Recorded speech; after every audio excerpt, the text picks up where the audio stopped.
Hello friends, कैसे हैं आप सब? बढ़िया। चलिए, आज हम एक नया टॉपिक शुरू करने जा रहे हैं, ट्रांसफॉर्मेशंस ऑफ इक्वेशंस, अर्थात समीकरणों का रूपांतरण। कल आपको ये दो सवाल होमवर्क दिए गए थे। कल हमने ऐसे समीकरणों के बारे में पढ़ा जिनके रूट्स एपी या जीपी में हो, या फिर रूट्स के बीच कोई विशेष संबंध दिया हुआ हो। तब ऐसे समीकरणों का सॉल्यूशन कैसे होता है, ये हमने कल की कक्षा में देखा था। तो बहुत ही ज़बरदस्त तरीके से हमने अनेक सारे सवालों को पढ़ा। तो वो कक्षाएं आप लोग ज़रूर उनके सवालों को देखिएगा। और आज हम ये नया टॉपिक शुरू कर रहे हैं, ट्रांसफॉर्मेशंस ऑफ इक्वेशंस, यानी समीकरणों का रूपांतरण। इसमें क्या होगा कि आपको एक समीकरण दिया रहेगा और उस समीकरण के मदद से आपको एक दूसरा समीकरण तैयार करने को कहा जाएगा, किसी शर्त का पालन करते हुए। उदाहरण के तौर पे, जैसे मान लीजिए मैं यहाँ पे एक समीकरण लिखता हूँ, 7x की घात में 4 plus 5x³ minus 4x square plus 3x minus 2 is equal to 0। ठीक है, अब यहाँ पर मैंने एक समीकरण लिख लिया है। अब जैसे कि अब हमें ये कहा जा रहा है, मान लो, ठीक है, उदाहरण के लिए यदि आपको ये कहा जाए कि भैया इस समीकरण की मदद से एक ऐसा समीकरण तैयार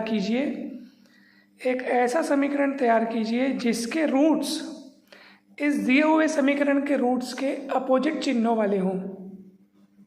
उदाहरण के तौर पे मान लीजिए, जैसे ये चतुर्घात समीकरण है, 4 घात वाला है, बाई क्वाड्रेटिक इक्वेशन है, तो ये 4 रूट्स रखेगा। तो मान लीजिए इसके 4 रूट्स हैं 1, 2, -3, 4। एक अपने मन से मैं ऐसे लिख दिया हूँ, मुझे नहीं पता कि इसके रूट्स क्या हैं। थोड़ी देर के लिए मान लीजिए ये हैं, ठीक है। टॉपिक को समझने के लिए मैंने अपनी मन से ये मान लिया है। अब मुझे इस समीकरण की मदद से एक ऐसा समीकरण तैयार करना है जिसके रूट्स इस समीकरण के रूट्स के अपोजिट चिन्ह वाले हों, यानी कि जो समीकरण हम प्राप्त करना चाहते हैं उसके रूट्स ये नहीं बल्कि इसका अपोजिट, यानी 1 का -1, 2 का -2, -3 का अपोजिट 3 विपरीत चिन्ह, और 4 का विपरीत चिन्ह वाला हो गया -4, इस तरह से। तो इन मूलों वाले समीकरण को तैयार करना है, ऐसा समीकरण तैयार करना है जिसके मूल ये नहीं बल्कि ये हों। इसके लिए क्या किया जाए, क्या उपाय है इसके लिए? बहुत सरल उपाय है। इसके लिए आपको कुछ भी नहीं करना है। इस समीकरण में x के स्थान पर आप -x रख दीजिए, बस इतना ही कष्ट करना है आपको। ठीक है फ्रेंड्स, x के स्थान पर आप क्या रख दो? -x रख दो। या फिर आप वेरिएबल को बदल सकते हो, जैसे आप चाह रहे हो कि सर ये समीकरण x में है, हम जो नया समीकरण प्राप्त करना चाह रहे हैं उसमें वेरिएबल भी कोई दूसरा ले लेते हैं सर, तो आप वेरिएबल चेंज कर लो, y ले लो, t ले लो, u ले लो। ठीक है, चाहो तो आप x में ही नया वाला समीकरण तैयार कर सकते हो। जैसे मैं x में ही तैयार करना चाह रहा हूँ, इसलिए मैंने x के स्थान पर -x लिख लिया। अगर आप नए समीकरण में नया वेरिएबल चाहते हैं तो आप जो चाहते हैं वो लिख लीजिए, बस चिन्ह ध्यान रखना है। x के स्थान पर -x लिख रहा हूँ मैं, आप चाहो तो x के स्थान पर -y लिख लो, या -t लिख लो, या -u लिख लो, जिस वेरिएबल में आप चाहो। वेरिएबल से क्या फ़र्क पड़ता है कि नहीं भाई, मेन काम हमारा होना चाहिए। तो चलिए x के स्थान पर -x रख लेते हैं, तो क्या हो जाएगा? 7 -x की घात 4 प्लस 5, और ये क्या है फ्रेंड्स? x की, तो ये -x की घात में 3, 4 -x का वर्ग प्लस 3 -x -2 बराबर 0। x के स्थान पर क्या रख दिया हमने? -x रख दिया। ठीक है फ्रेंड्स, हमें पूरी उम्मीद है कि ये टॉपिक आपको बहुत अच्छे से समझ में आ रहा होगा, क्योंकि कठिन तो कुछ है ही नहीं रे, मतलब बहुत इजी टॉपिक है। तो चलिए अब हम बढ़ते हैं आगे। अब आप देखेंगे यहाँ पर -x की घात में 4, तो सम घात है तो वापस ये प्लस हो जाएगा, तो 7x की घात में 4 हो जाएगा। ये -x की घात में 3, मतलब विषम घात है दोस्तों, तो विषम घात होने की स्थिति में माइनस का घात अगर विषम हो तो माइनस हो जाता है, यानी कि माइनस आएगा, और प्लस है यहाँ पे तो प्लस माइनस माइनस हो जाएगा, तो 5x की घात 3 हो जाएगा। ठीक है फ्रेंड्स, माइनस एक्स का वर्ग, तो ये माइनस एक्स का वर्ग मतलब x का वर्ग, तो ये इस तरह से हो गया, plus minus minus 3x minus 2 equal to 0। ये वो समीकरण प्राप्त हो चुका है जिसके रूट्स दिए हुए इक्वेशन के रूट्स के अपोजिट चिन्हों वाले हैं। ठीक है फ्रेंड्स, ये एक तरीका हुआ। अगर आप चाह रहे हैं कि सर कोई और सरल तरीका हो तो बतलाइए, तो चलिए एक और तरीका देखते हैं इसी समीकरण को प्राप्त करने का, यानी कि दिए हुए समीकरण के मूलों के विपरीत चिन्हों वाले मूलों का समीकरण प्राप्त करने का। ये एक तरीका हुआ। अब दूसरा तरीका देखिए। दूसरा तरीका में अपने को क्या करना है, ये दिया हुआ समीकरण मैं यहाँ पे फिर से लिख लेता हूँ। ठीक है, 7x की घात 4 plus 5x cube minus 4x square plus 3x minus 2 बराबर 0। ठीक, अब अपने को क्या करना है, पहले तो ये चेक कर लो कि समीकरण पूर्ण रूप में है कि नहीं है। पूर्ण रूप में बोलने का मतलब ये है कि देखो यहाँ पे अधिकतम घात कितने, 4 है ना भाई। x का अधिकतम घात 4 दिख रहा है, उससे कम घात वाला दिख रहा है कि आपको नहीं, तो अधिकतम घात 4 है, मतलब सॉरी x की घात 4 दिख रहा है, उससे ज़्यादा घात वाला दिख रहा है कि नहीं, उससे कम घात वाले तो दिख रहे हैं ना दोस्तों। ठीक है, तो x की घात 4 अधिकतम घात है, उससे ज़्यादा घात वाला नहीं दिख रहा है, कम घात वाले तो दिख रहे हैं। हाँ, लेकिन कम घात वाले को अपने को ध्यान से देखना है कि यदि अधिकतम घात 4 है तो फिर कम घात वाले सारे घात वाले पद विद्यमान होने चाहिए। 3 घात वाला, 2 घात वाला, 1 घात वाला कांस्टेंट यहाँ पर विद्यमान है। शुक्र है कि यहाँ पर विद्यमान है। अगर मान लो नहीं होता विद्यमान, तो जो पद विद्यमान नहीं होता हम उसको शून्य गुणांक लगा करके विद्यमान करते और इस तरह से समीकरण को पूर्ण रूप में बदलते। उदाहरण के तौर पे चलिए यहाँ पे मैं आपको रफ कार्य में बतलाता हूँ। ठीक है, मतलब मैं जो आपको दूसरा तरीका बताने जा रहा हूँ ना, उस दूसरे तरीके को अपनाने का, उस दूसरे तरीकों को इम्प्लीमेंट करने के लिए पहले इस बात को ध्यान देना जरूरी है कि समीकरण पूर्ण होना चाहिए। तो पूर्ण और अपूर्ण क्या होता है आप देखेंगे ध्यान से। मान लो समीकरण कुछ इस रूप में रहता, 7x की घात में 4 minus 4x square plus 3x minus 2 बराबर 0। अब देखो अधिकतम घात आपको कितनी दिख रही है, 4। तो अधिकतम घात 4 दिख रही है ना, तो उससे कम घात वाले सभी घात वाले पद विद्यमान होने चाहिए, तब हम बोलेंगे समीकरण पूर्ण है। उससे कम घात वाले सारे पद, यहाँ तक कि कांस्टेंट भी विद्यमान होना चाहिए, तब हम बोलेंगे कि समीकरण पूर्ण है। तो चलिए देखते हैं ये पूर्ण है कि नहीं है। 4 घात वाला अधिकतम घात है, उससे कम घात, फिर 3 घात, 2 घात, 1 घात कांस्टेंट, ये सब के सब होने चाहिए। है क्या यहाँ पे 4 घात के बाद सीधा 2 घात दिख रहे हैं, 3 घात वाला गायब है, फिर 1 घात वाला दिख रहा है, फिर कांस्टेंट दिख रहा है, तो ये 3 घात वाला पद यहाँ गायब है, मतलब ये समीकरण पूर्ण रूप में नहीं है, अपूर्ण रूप में है। तो पहले इसको पूर्ण रूप में बदलेंगे। तो पूर्ण रूप में बदलने के लिए जिस घात वाला पद गायब हो ना, उसका वो घात लिखते हैं और उसका गुणांक शून्य लगा के लिखते हैं, यानी कि मैं यहाँ लिखूंगा 0x क्यूब। जो घात वाला पद गायब है उसके लिए ऐसा ही करते हैं और बाकी चीज़ों को एज इट इज लिख दो आप। अब ये बन गया पूर्ण रूप में। ये जो समीकरण प्रश्न में दिया गया है ये पहले से पूर्ण रूप में है, इसलिए मुझे पूर्ण रूप में बदलने की जरूरत नहीं पड़ी। ठीक है, अगर ये अपूर्ण होता तो पहले मेरा काम होता इसको पूर्ण रूप में बदलने का। ठीक है, तो ये पहले से पूर्ण रूप में है।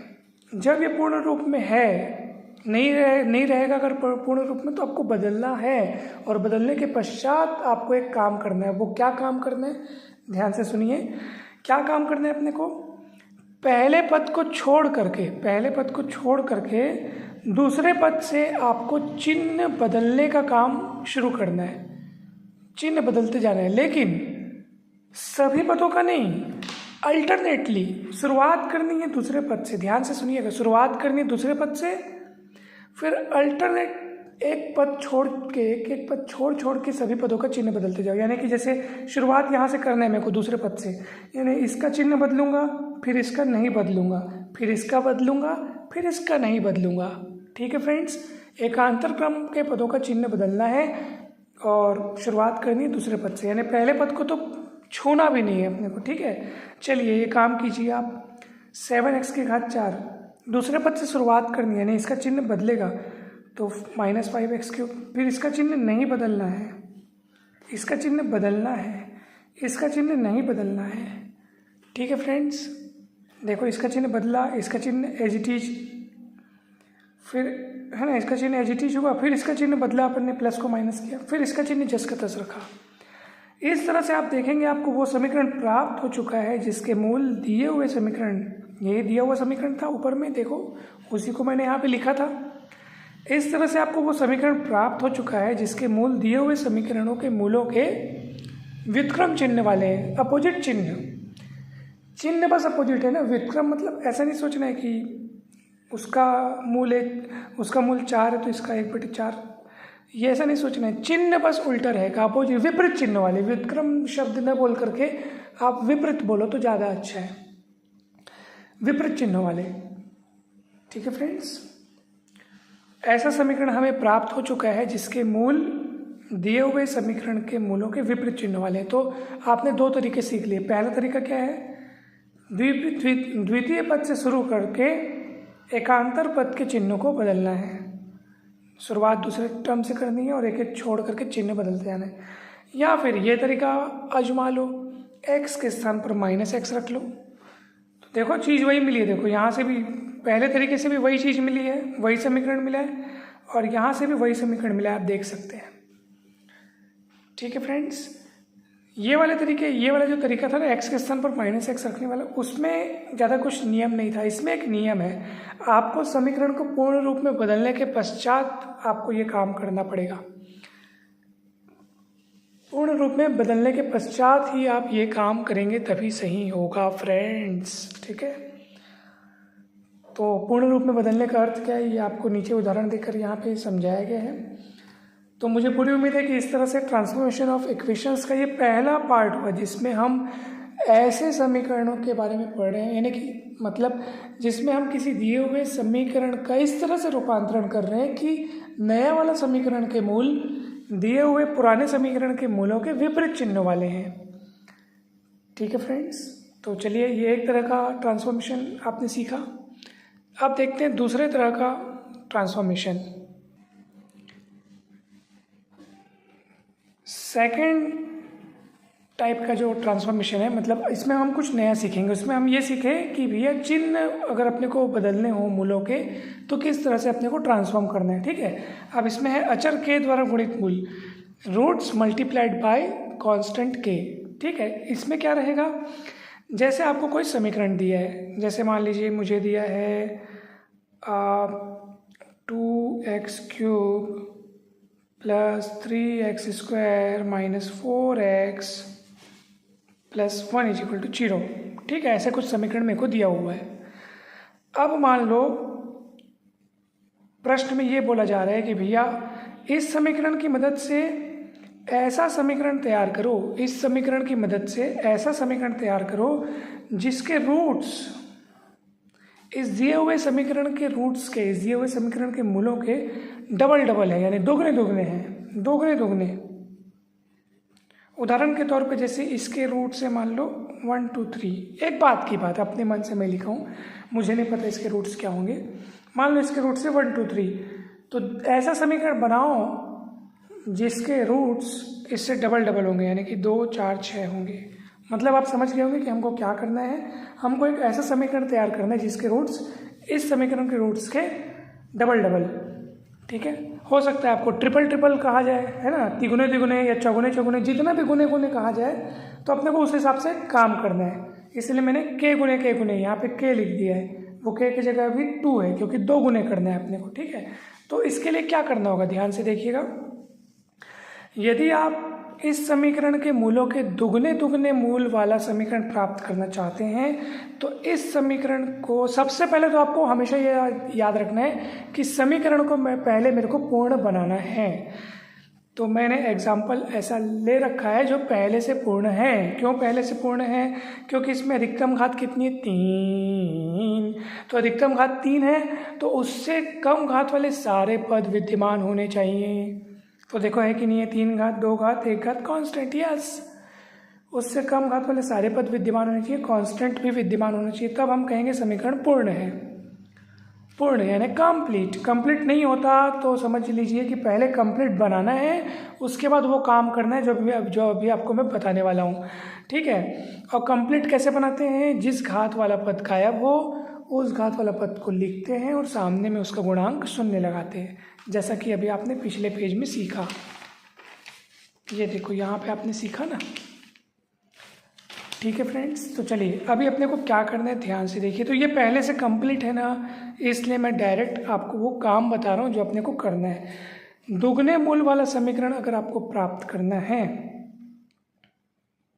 तो इसके लिए आप क्या कीजिए, इस समीकरण के गुणांकों में लाइन से यहाँ पे आप गुणा कीजिए 1 का, फिर यहाँ 2 का, फिर यहाँ 2 स्क्वायर का, फिर यहाँ 2 क्यूब का, ठीक है फ्रेंड्स। तो ये नीचे में 2 2 2 2 क्यों है, क्योंकि दोगुना चाहिए अपने को। शुरुआत में 1 लिखना है, शुरुआत में क्या लिखना है 1, फिर 2, फिर 2 स्क्वायर 2 क्यूब, इस तरह से। अगर आपको तिगने तिगने चाहिए होते ना, मान लो आपको ऐसा कहा गया होता, ऐसा समीकरण प्राप्त कीजिए जिसके मूल दिए हुए समीकरण के मूलों के तिगुने तिगुने हो, ट्रिपल ट्रिपल ट्रिपल हो, तो आप किसका गुणा करते पता है, 1 3 3 स्क्वायर 3 की घात में 3, ठीक है। चलिए गुणा कीजिए, 2 1, इसको इससे गुणांकों से गुणा करना है ना, 2 1 कम 2 एक्स क्यूब, 3 दूनी 6 एक्स स्क्वायर, 2 का वर्ग 4 चौके 16 एक्स, 2 की घात 3 8 1 कम 8। देखिए फ्रेंड्स, इक्वेशन बन के तैयार। इस इक्वेशन के रूट्स, इस दिए हुए इक्वेशन के रूट्स के डबल डबल है, ठीक है फ्रेंड्स। अगर ट्रिपल ट्रिपल पूछा होता तो मैं यहाँ गुणा करता 1 3 3 स्क्वायर 3 क्यूब, इस तरीके से गुणा करता मैं, ठीक है फ्रेंड्स। तो अब आप समझ गए होंगे कि जैसे आपको 10 गुने बोला जाएगा तो अपने आप को मतलब आपको फिर क्या करना है, 1 10 10 स्क्वायर 10 क्यूब, इस तरह से आपको यहाँ पे गुणा करना है। फिर से एक बात आपको बतला देना चाहता हूँ कि ये काम करने के पहले ये बहुत ज़रूरी है, ये सुनिश्चित कर लेना कि समीकरण पूर्ण रूप में होना चाहिए, ठीक है फ्रेंड्स। कंप्लीट रूप में लिख लेने के पश्चात आपको ये काम करना है, ठीक है। कंप्लीट रूप में लिखने के बाद ही आप ये काम कीजिएगा, फिर कोई गलती नहीं होगी, ठीक है फ्रेंड्स। तो अब आप अच्छे से समझ गए होंगे अचर के द्वारा गुणित मूल, मतलब जब मूलों को हम कुछ संख्या से गुणा करता हुआ प्राप्त करना चाहते हैं तो वो समीकरण कैसे बनावे, ठीक है फ्रेंड्स। इसका एक और सरल तरीका, ये मेरे ख्याल से ये ज़्यादा सरल तरीका है, ये तो बहुत सरल तरीका है, लेकिन अगर आप इसका एक और तरीका जानना चाहते हैं तो एक और तरीका है फ्रेंड्स। देखिए, मान लीजिए जो समीकरण मुझे नया वाला समीकरण प्राप्त करना है उसका मूल है मान लो y, उसका मूल क्या है मान लो y है, ठीक। जो नया समीकरण मुझे प्राप्त करना है उसका मूल y है, मतलब मैं यहाँ पे वेरिएबल चेंज कर रहा हूँ। वेरिएबल चेंज करने में या वेरिएबल वही रहने देने में कोई दिक्कत नहीं है फ्रेंड्स, ठीक है। इस बात को लेकर के आपको कंफ्यूज नहीं होना है, ठीक। तो मान लो जो नया समीकरण मैं प्राप्त करना चाहता हूँ उसका मूल है y, और प्रश्न अनुसार आपको यदि दुगुना दुगुना प्राप्त करना है, क्या प्राप्त करना है, दुगुना दुगुना, यानी कि आप चाहते हैं कि सर हमें ऐसा समीकरण प्राप्त करना है जिसके मूल दिए हुए समीकरण के मूलों के दुगने दुगने हो, ठीक है। तो दिया हुआ समीकरण का मूल को मैं x मान लेता हूँ, दिया हुआ समीकरण के मूल को मैं x मान लेता हूँ, और जो समीकरण मुझे ज्ञात करना है उसके मूल को मैं y मान लेता हूँ। तो प्रश्न अनुसार यानी हमारी यहाँ पे चाहना क्या है, हम क्या चाहते हैं, हम चाहते हैं कि जो नया समीकरण बन रहा है उसका मूल दिए गए समीकरण के मूल का दुगना दुगना हो, यानी y is equals to 2x वाला यहाँ पे कनेक्शन रिलेशन बनेगा, ठीक है फ्रेंड्स। क्योंकि ये नए समीकरण का मूल और ये x का पुराने समीकरण का मूल, और नया मूल पुराने का दोगुना होना चाहिए, है ना भाई, ये प्रश्न की डिमांड है। अब क्या करेंगे, अब यहाँ से अपन निकालेंगे x का मान, कितना आएगा y/2, ठीक है फ्रेंड्स। तो अब आपको दिए हुए समीकरण में x के स्थान पर y/2 रखना है, रख के सॉल्व करना है। सॉल्व करने के बाद जो आंसर आएगा ना वो ऐसा ही होगा, बस वहाँ पे ये x के जगह वहाँ पे आपको y नज़र आएगा। x ये वेरिएबल x में बना हुआ है, वहाँ पे वेरिएबल y रहेगा, बिकॉज आप x को y के टर्म्स में लिख चुके होगे, लिख रहे हो मतलब जब ये वहाँ रिप्लेस कर दोगे x की जगह y/2 यहाँ पे, तो नया समीकरण जो प्राप्त होगा वो y में मिलेगा। हाँ, लेकिन वो यही रहेगा 2 6 मतलब 2 6 - 16 + 8 ये कोफिशिएंट आपको मिलेंगे, क्योंकि जो शर्त प्रश्न में कही गई थी वही शर्त हमने यहाँ पे लगाई है कि नया समीकरण का मूल पुराने समीकरण के मूल का 2 गुना होना चाहिए। तो मैंने 2 गुना है तो 2 गुना कर दिया। इस तरह से x का मान निकला y/2। तिगुना बोला होता तो y = 3x रख देता मैं, तो x का मान y/3 मिलता मेरे को। 50 गुना बोला होता तो 50 रख देता, तो x का मान y/50 बोला होता, 50 निकला होता है ना भाई, y/50 मिला होता। जैसा बोलेगा वैसा करना है दोस्तों, कितना सरल है बताइए। ठीक है, तो ये भी टॉपिक यहाँ पे क्लियर हो गया। अचर के द्वारा गुणित मूल आपने बहुत अच्छे से समझ लिया होगा। चलिए तीसरे तरह का देखते हैं, यानी अभी अपन ने 2 चीज़ें सीख ली।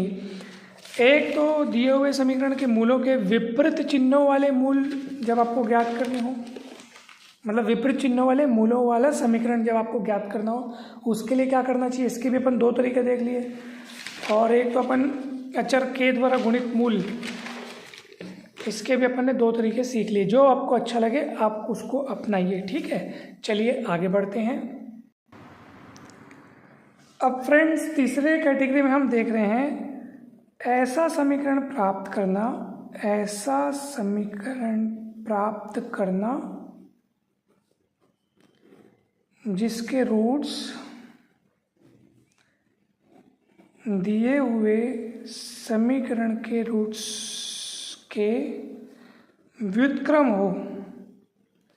व्युत्क्रम मतलब उल्टा, जैसे कोई समीकरण आपको दिया है उसका मूल 2/3 3/2 है, 3/2 है, तो अपने को ऐसा समीकरण प्राप्त करना है जिसका रूट 3/2 नहीं बल्कि 2/3 हो। तो यहाँ पे जो व्युत्क्रम बोल रहा है उसका कंसेप्ट पलटना, अंश बटे हर को अल्टा पलटी करना, हर बटे अंश, इस तरह से है ना। तो ये व्युत्क्रम मतलब आप समझ लो ये पलटना है अपने को। ठीक है फ्रेंड्स, और वो जो पिछले पेज में अपन जो पढ़े हैं फ्रेंड्स, तो ये व्युत्क्रम नहीं बल्कि विपरीत चिन्हों वाले मूल वाला समीकरण प्राप्त करना अपन यहाँ पे सीखे हैं।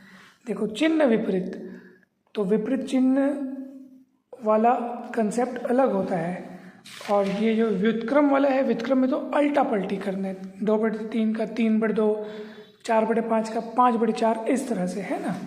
तो चलिए फ्रेंड्स, इसमें अब आपको क्या करना है देखिए ध्यान से। एक उदाहरण लेते हैं ताकि आपको नियम अच्छे से समझ में आवे। मान लीजिए आपके पास कोई समीकरण है x की घात 4 + 2 x की घात 3, ठीक है फ्रेंड्स, प्लस 7x - 5 = 0। ठीक, ये समीकरण है आपके पास, चतुर्घात का समीकरण है। अब आप चाहते हैं कि भैया इस समीकरण से हम ऐसा समीकरण प्राप्त करें जिसके रूट्स इस समीकरण के रूट्स के व्युत्क्रम हो, यानी रेसिप्रोकल हो। रेसिप्रोकल जैसे इसके रूट से मान लो 4, 2, कुछ भी कोई भी 4 रूट आप ऐसे मान लो थोड़ी देर के लिए। तो नया समीकरण जो मिलना है अपने को, जो मिलेगा उसके रूट्स इसका उल्टा रहेंगे, यानी जैसे यहाँ 4 है तो वहाँ 1/4 है ना, यहाँ -2 है तो वहाँ -1/2, इस तरह से रहेंगे रेसिप्रोकल। यहाँ पे चिन्ह का मतलब नहीं है, यहाँ पे अपने को पलटने से मतलब है। ठीक है, पलटा हुआ मिलना चाहिए, चिन्ह का कोई वो नहीं है, चिन्ह वही रहेगा, बस वो रेसिप्रोकल हो जाएगा। ठीक है, प्लस वाले प्लस रहेंगे, माइनस वाले माइनस रहेंगे। अभी अपन चिन्ह को बदलने का वाला नहीं सीख रहे हैं, अभी अपन व्युत्क्रम कैसे मिले वो सीख रहे हैं। तो व्युत्क्रम ऐसे है ना, तो इसके लिए क्या करना है, कुछ नहीं करना है, x के स्थान पर 1/x रख दो, खेल खत्म करो, एकदम सरल काम। इस समीकरण में x के स्थान पर 1/x रख दो, काम तमाम। चलिए रखते हैं, x के स्थान पर 1/x रखूँगा तो ये जो x की घात 4 है वो हो जाएगा 1/x की घात 4। प्लस 2, x के स्थान पर 1/x रखूँगा तो ये हो जाएगा 1/x की घात में 3, ये हो जाएगा 7/x, ये 5 बराबर 0। अब ये बटे वाले चकल्ले से मुक्ति पाने के लिए ये सोचो कि मैं किसका गुणा करूं कि ये बटे वाला चकल्ला हट जाए। तो ऑब्वियस सी बात है, जो x की अधिकतम घात दिखेगा उसी से गुणा कर देना, यानी कि पूरे को आप x की घात 4 से गुणा कर दो, पूरे समीकरण को। ठीक है फ्रेंड्स, तो चलिए देखते हैं क्या मिलेगा। x की घात 4 से पूरे समीकरण को गुणा करूंगा तो यहाँ x की घात 4 से गुणा करूंगा तो x की घात 4 कट जाएगा, 1 बचेगा। यहाँ पर x की घात 4 से गुणा करूंगा तो x की घात 3 कटेगा, ऊपर एक x बचेगा। ठीक है, ये तो x की घात 4 और बटे x की घात 3, तो एक घात ऊपर बचेगा, ये 7x³ ये ऐसा 5x की घात 4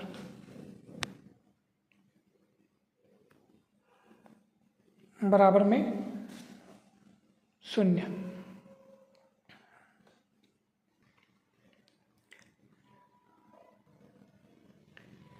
चाहो तो अब इसका सरल रूप में इसको और बदल के लिख सकते हो, यानी अधिकतम घात फिर कम घात इस तरीके से। और सर लगे हाथ में माइनस का गुणा भी कर देता हूँ ताकि अधिकतम घात वाले पद में प्लस चिन्ह रहे। ठीक है फ्रेंड्स, तो मैं माइनस चिन्ह का गुणा करते हुए इसको पहले लिखता हूँ 5x की घात 4, फिर ये माइनस चिन्ह का गुणा करूँगा तो प्लस माइनस हो जाएगा, -2x -1 = 0। इस तरह से वो समीकरण आपको मिल चुका है जिसके रूट्स दिए हुए समीकरण के रूट्स के रेसिप्रोकल हैं। ठीक है फ्रेंड्स, तो कितना सरल तरीका है, कितना बढ़िया तरीका है, बस x के स्थान पर 1/x रखना है, हो गया काम। इतना ही अपने को करना है फ्रेंड्स। एक और तरीका है, यदि आप सीखना चाहें तो बिल्कुल देखिए ध्यान से। एक और तरीका, ये एक तरीका हुआ, x के स्थान पर 1/x रख दो, फिर आप उसको सिंप्लीफाई कर लो। दूसरा तरीका ये है कि पहले तो समीकरण को पूर्ण बनाओ, है ना। समीकरण को पूर्ण बनाने के लिए ये देखना है 4 घात 3 घात 2 घात वाला गायब है, तो 2 घात वाला अपन यहाँ पे बनाएंगे।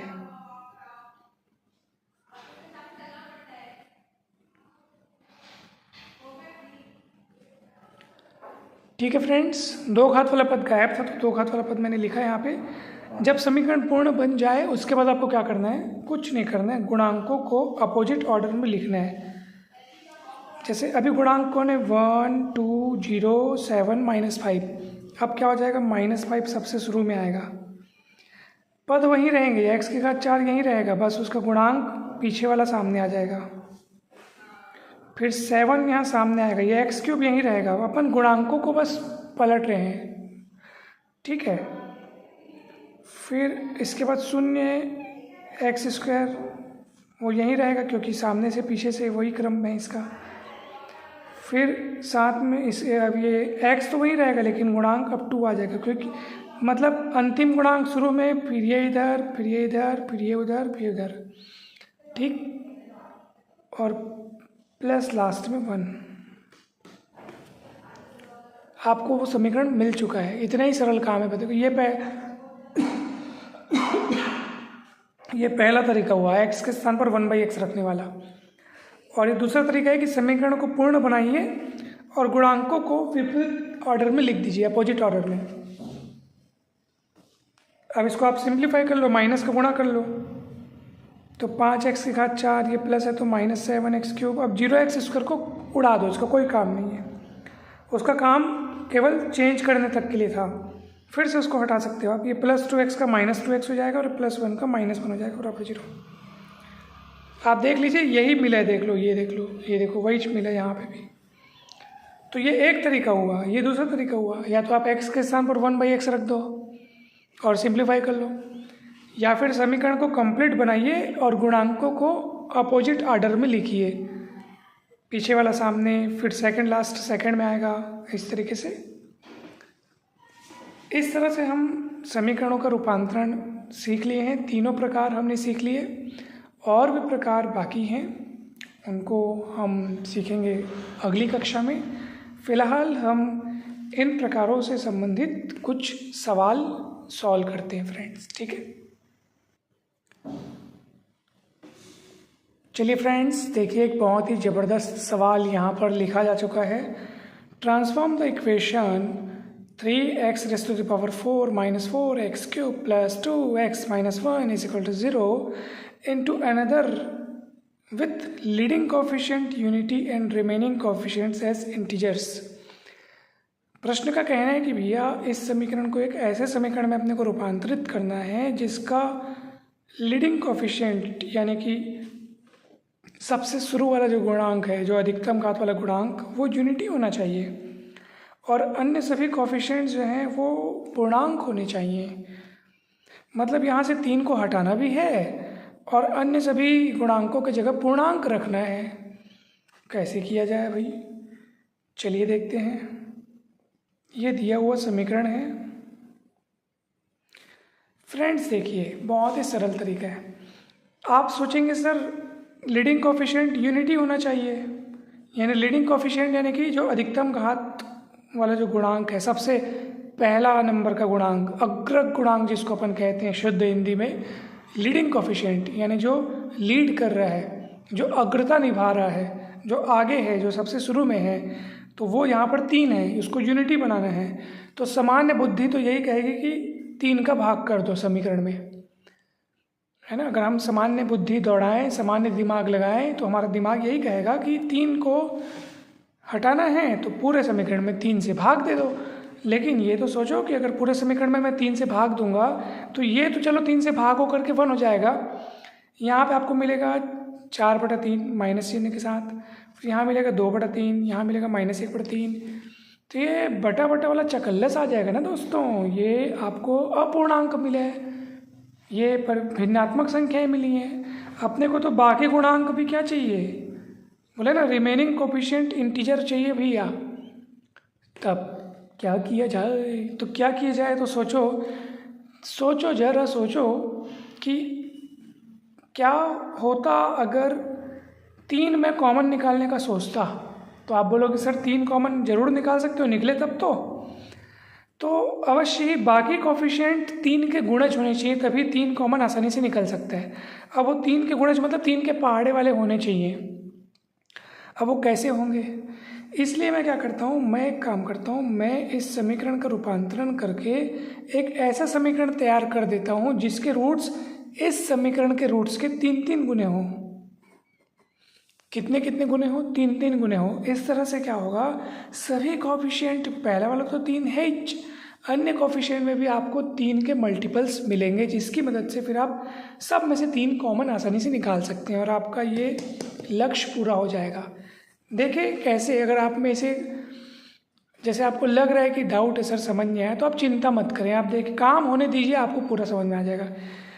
क्या काम करना है, अपने को ऐसा समीकरण प्राप्त करना है जिसके मूल इस समीकरण के मूलों के 3-3 गुने हों। ठीक है, तो चलिए प्राप्त करते हैं। उसके लिए क्या करना है अपने को, यहाँ पे 1 का गुणा, यहाँ पे 3 का गुणा, यहाँ 3 स्क्वायर, यहाँ 3 क्यूब। अभी अपन ने सीखा ना, है ना, 2 का गुणा कर, दुगुने मूल प्राप्त करने थे तो 1, 2 स्क्वायर, 2 क्यूब का गुणा किए। तिगुने प्राप्त करें तो अपन इस तरह से गुणा करेंगे। चलिए 3 एकम 3, x की घात 4, 4 3 1 12, x की घात 3, 3 3 9 2 18, x 3 3 9 27। ठीक है फ्रेंड्स, देखिए ये समीकरण प्राप्त हो चुका है जिसके मूल इस समीकरण के मूलों के तिगुने हैं। अब आप बिंदास होकर के 3 कॉमन निकाल लीजिए दोस्तों। तो 3 कॉमन निकाल करके 0 बटे में भेज दीजिए, 0/3 यानी 0 हो जाएगा। तो 3 कॉमन निकालने के पश्चात क्या बचेगा, x की घात 4, 4x क्यूब, 6x 3 या 27। ठीक है, ये वही समीकरण है जो आपको चाहिए था। ये समीकरण आप देख लीजिए, प्रश्न की सभी बातों को फुलफिल कर रहे हैं। ऐसे समीकरण में इसको बदलना था ना भाई। लीडिंग कोफिशिएंट यूनिटी है भैया, देख लो, लीडिंग कोफिशिएंट यूनिटी है, 1 है, और अन्य सभी कोफिशिएंट इंटीजर होने चाहिए, देख लो भैया है, इंटीजर है। तो बस हमारा लक्ष्य पूरा हुआ और समीकरण हमने प्राप्त कर लिया दोस्तों। तो देखो काम वही किया अपन ने, तिगुना मूल वाला समीकरण प्राप्त किया। लेकिन प्रश्न को समझना महत्वपूर्ण है। ठीक है फ्रेंड्स, तो मुझे पूरी उम्मीद है कि ये सवाल आपको बहुत अच्छे से समझ में आया होगा। तो चलिए एक काम करते हैं, अब मैं आपको एक होमवर्क दे देता हूँ, तो आप उसको अच्छे से बनाइएगा। ठीक है, और कहीं पर भी डाउट जाएगा तो बिंदास पूछिएगा। ठीक है फ्रेंड्स, क्वेश्चन लिखा जा चुका है। अब देखिए इसमें करना क्या है। क्वेश्चन पहले अच्छे से समझ लीजिए। अच्छे से जब आप क्वेश्चन समझ जाएंगे तो सॉल्यूशन आसानी से आप बना लेंगे। यहाँ पर आपको जो इक्वेशन दिख रहा है उसमें आप देख सकते हैं फ्रैक्शनल गुणांक है, भिन्नात्मक गुणांक है 5/2 है ना, -5/2, -7/18, 1/108। अब प्रश्न ये है कि भैया इस समीकरण का रूप बदल के ऐसा समीकरण प्राप्त कीजिए जिसके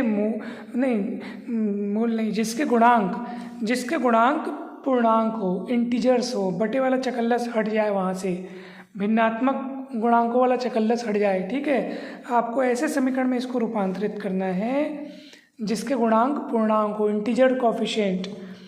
और वो रूप में लाने के लिए आप चाहो तो इस समीकरण के मूलों को किसी भी संख्या से गुणा कर सकते हो। जैसे यहाँ पे मैंने अपना लक्ष्य पूरा करने के लिए क्या किया, इस समीकरण के मूलों से 3-3 गुने वाले मूल वाले समीकरणों को मैंने प्राप्त कर लिया, क्योंकि प्रश्न में दिया हुआ टारगेट मेरे को कंप्लीट करना था। तो मैंने तिगुने मूल वाला समीकरण प्राप्त कर लिया। ऐसे ही आप ये सोचो कि आप यहाँ पे कितना गुना करना चाहते हैं मूलों में। आपको ये दिमाग लगाना है कि आपका टारगेट पूरा हो जाए, आप यहाँ पे भिन्नों से छुटकारा पा लें। ठीक है फ्रेंड्स,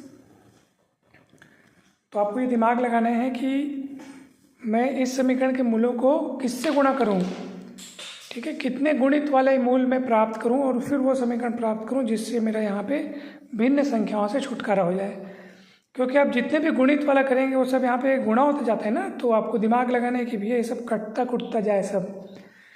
तो वो समीकरण आपको, जो रूपांतरित समीकरण है वो आपको बतलाना है। साथ ही साथ ये भी बताना है कि किससे गुणा किया जाए।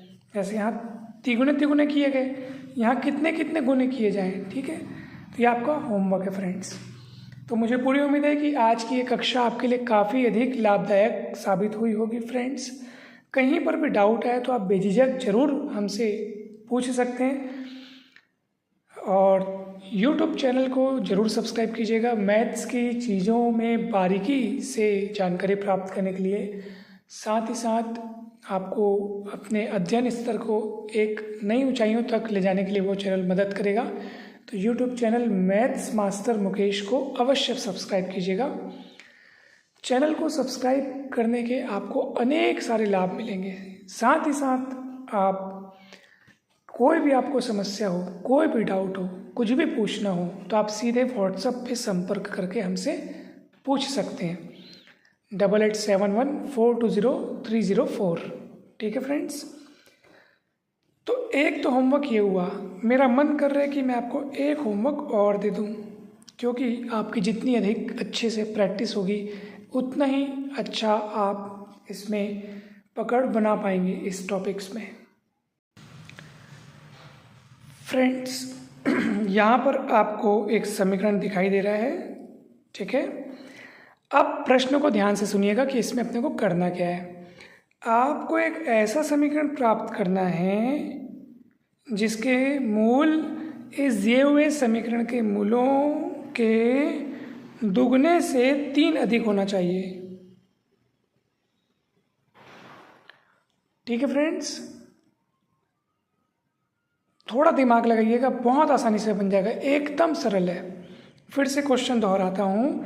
आपको एक ऐसा समीकरण प्राप्त करना है जिसके मूल दिए हुए समीकरण के मूलों के 2 गुने से 3 ज़्यादा हैं। तो वो समीकरण आप प्राप्त करके हमें बताइएगा। ठीक है फ्रेंड्स, आप अपने सॉल्यूशन का पिक्स भी मुझे सेंड कर सकते हैं, और डाउट आए तो आप पिक्स सेंड करके आप पूछ भी सकते हैं। बिल्कुल आप बेझिझक निश्चिंत होकर के आप अपने डाउट्स को साझा कर सकते हैं, डाउट्स शेयर कर सकते हैं। क्योंकि देखो, प्रश्न ही उत्तर के द्वार खटखटाते हैं, यानी कि जब तक आप प्रश्न नहीं पूछेंगे तब तक आपकी समस्याओं का समाधान कैसे होगा, है ना। तो बिल्कुल प्रश्नों का स्वागत है, डाउट्स का स्वागत है। और प्रश्नों को इसलिए थोड़ा सा मैंने एक्स्ट्रा कर दिया। अभी तक अपन ने ये देखा कि भैया दुगुने या तिगुने होते हैं तो कैसे प्राप्त करते हैं, लेकिन यहाँ थोड़ा एक्स्ट्रा काम कर दिया गया है।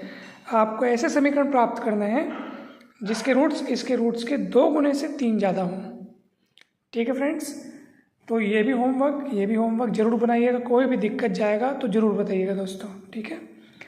आज की इस कक्षा में इतना ही। अब हम मिलेंगे आपसे नेक्स्ट क्लास में, ठीक है। आप सभी को बहुत बहुत धन्यवाद। आप सभी का दिन शुभ रहे।